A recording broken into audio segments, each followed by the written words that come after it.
How's it going, everybody? It is Lockhart here, and we're back with Final Fantasy VII Ever Crisis. And this is a game that I am crazy hyped for because I do love the remake universe in the sense of how they recreated all the characters from the OG FF7. It has been interesting seeing a lot of folks kind of bring up their thoughts about the game because they got access to the CBT, which I did not, Square Enix. Apparently, all you had to do was sign up, and anyone and their mother got one, except for me. So I'm not anyone or my mother. Anyway. So I wanted to talk about a couple things that I do not hopefully want to see in the full release of the game, because these things can definitely hurt the game and especially in how the game plays. And the first one I want to go over is combat power. Now, they call it recommended power, combat power. It's the same to me, but I've played games that have implemented combat power, and none of which have been nice to play. So I will give you 3 examples. Artery Gear was one of them. The same company that made Artery Gear made Higan Eruthyll, and that one definitely hurt the game as well, especially upon release. And then Nike, Goddess of Victory, Victory. And all 3 of them utilize combat power as a measuring of, okay, how hard is that stage going to be? But the thing is, when you do not meet combat power, you get punished for it. So it's actually a negative. So things like your defense do not really matter in the sight of combat power, which kind of sucks. So I'm hoping that they do not implement it similar to what Higan did. So apparently it was there, but it had nothing to do with the game. When the game was actually released, then combat power ruined it for a lot of people. So hopefully we won't see too much of that. Now, the other thing too is when we go into the pulling of the what to pull for and such, I would say that it's good to have like the stamp card, which is nice, but having 2 things to pull for still sucks, even if it's just equipment. So, you know, in DFFOO, all you had to pull for was weapons, and that's great. You know, the characters basically either came with the story mode. If you did an event, you would get them guaranteed, and you would just have to pull for their weapons to make them stronger, because all their armors can basically be bought in the shop.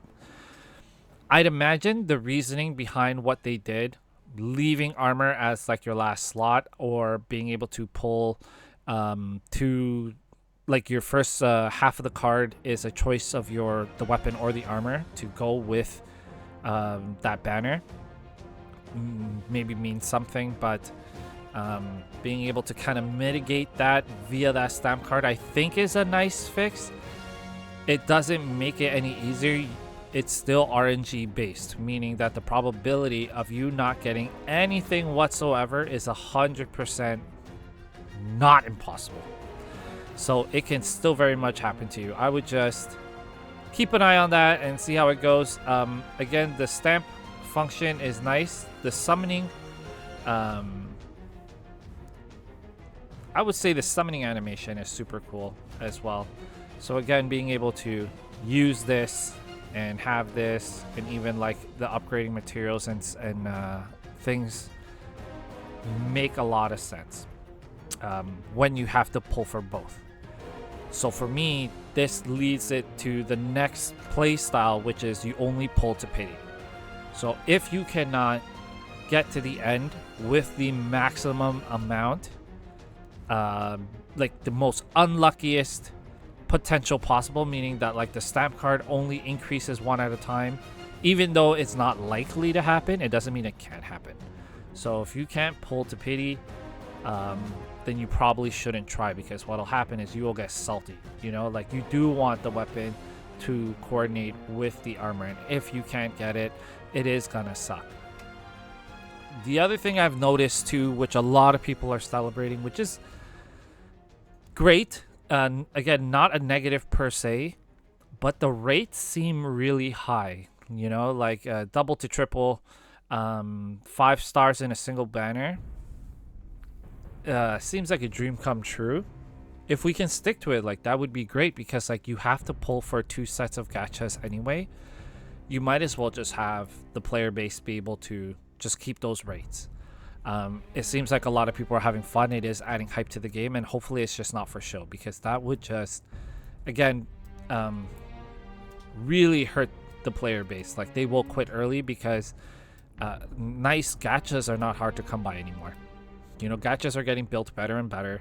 The graphics, as amazing as they are, and the gameplay being probably the only downfall, like the combat system being the only downfall of the game, most people also think that like it's nothing new for them, and the auto is really good, and the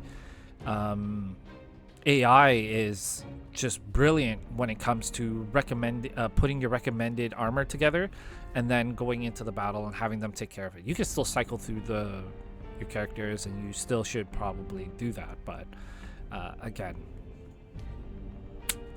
I really hope that they don't do any of those things, because again, if you make combat power punishing, especially if you're even down by a single point, that would suck. Sometimes it's a 20% hit, so you take 20% more damage and you do 20% less damage. But it sounds outrageous, but it's not. And the stamp cards, you know, making sure that like the rates aren't so bad where a person could only get like a single stamp at a time, and then being able to keep up with these rates. I think again, it could be a lot of lucky players celebrating, but I think it would just be within their best interest to, if that's the majority, to like keep it as is. You know, you already have to pull for so much. Even if the characters are guaranteed, which is what you want, it would make a lot of sense. And they also have like their ticket system as well. I would only say, if you're already gonna do a ticket for the it should just be the same ticket throughout all the banners. You know, you use gems in order to fill the stamp card, but you should use tickets in order to just do like a 10 pull, you know, and you get no added value for using tickets and such. Otherwise, that's kind of it for me. I really hope that they don't break the game and ruin it by doing any of those things. And if you agree, I would love to hear about it. If you think there's more that could be done, I would love to hear about that too, because those are kind of just the things I've seen in my limited time with the game. I know multiplayer, and they're still like adding a bunch of other things to it too, which is like really incredible to see. But we will have to just wait, I guess, at this point to see what happens. If you watch until this point, please like and subscribe. And let me know your thoughts. If I get to 100k views total or 1k subs, then I would love to do a giveaway and a little raffle for you know, everyone who's kind of been supporting me up until this point, and be able to celebrate with y'all. Other than that, have a great day.